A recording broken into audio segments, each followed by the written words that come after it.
Finally, all the elders met at Ramah to discuss the matter with Samuel. "Look," they told him, "you are now old, and your sons are not like you. Give us a king to judge us like all the other nations have." Samuel was displeased with their request and went to the Lord for guidance. "Do everything they say to do," the Lord replied, "for they are rejecting me, not you. They don't want me to be their king any longer. Ever since I brought them from Egypt, they have continually abandoned me and followed other gods. And now they are giving you the same treatment. Do as they ask, but solemnly warn them about the way a king will reign over them."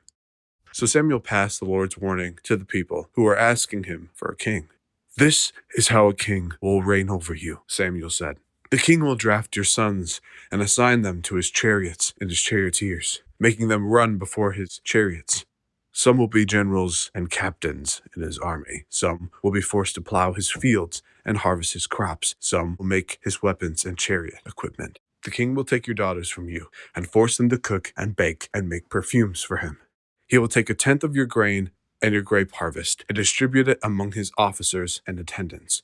He will take your male and female slaves and demand the finest of your cattle and donkeys for his own use. He will demand 1/10 of your flock, and you will be his slaves. And when that day comes, you will beg for the relief from this king you are demanding. But then the Lord will not help you." But the people refused to listen to Samuel's warning. "Even so, we still want a king," they said. So Samuel repeated to the Lord what the people had said, and the Lord replied, "Do as they say, and give them a king." Then Samuel agreed and sent the people home.